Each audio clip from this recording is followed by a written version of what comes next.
ए चाचा, ए चाची, और सुनो हो, नोखा पश्चिमी भाग संख्या 1 से अब के जिला परिषद के चुनाव में हमार अमरेंद्र भैया खड़ा बाड़े, जिनकर चुनाव चिन्ह चौकी छाप क्रमांक संख्या 1 पर बटन दबा के भारी मतों से विजयी बने है। ये चाची, अमरेंद्र भैया जिंदाबाद, जिंदाबाद, जिंदाबाद। जोड़ी ले हाथ भैया हो, चाहे सब कर साथ भैया हो, करी है विकास भैया हो, करी विश्वास भैया हो, सब कर पड़ी ले पैया हो।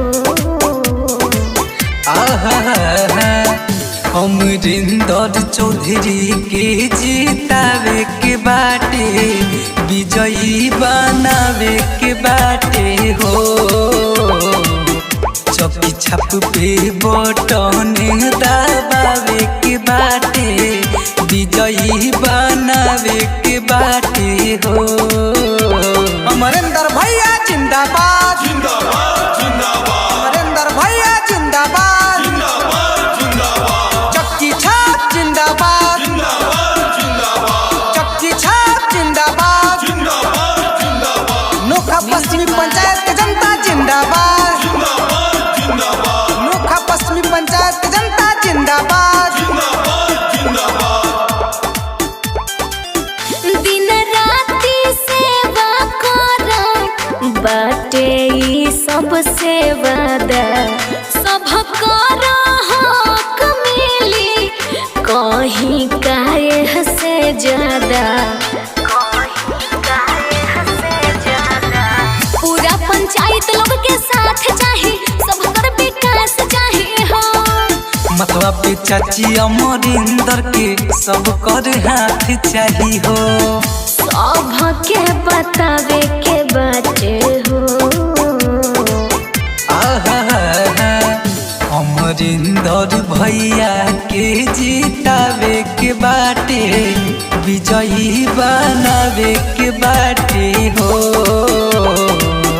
चौकी छाप पर बटन दबावे के बाटे, जिला परिषद बनावे के बाटे हो। हवा का रुख बदलेगा, तूफान आएगा। हवा का रुख बदलेगा, तूफान आएगा। हर गली गली में अमरेंद्र भैया का नाम आएगा, अमरेंद्र भैया का नाम आएगा। अमरेंद्र भैया जिंदाबाद, जिंदाबाद, जिंदाबाद। चक्की छाप जिंदाबाद, जिंदाबाद, जिंदाबाद। गौआ जवारिया में इनके बाजादा हाला, माई बहिनिया सभे जा पता इनके माला। पूरा नोखा पश्चिमी जनता से इहे गुहार बाटे हो। सब कर सेवा दिन रात करी है, इहे अरमान बाटे हो। एक नंबर बटन दबई हो। अमरेंद्र चौधरी के जितावे के बाटे, विजयी बनावे के बाटे हो। चौकी छाप पे बटन दबावे के बाटे, जिला परिषद बनावे के बाटे हो।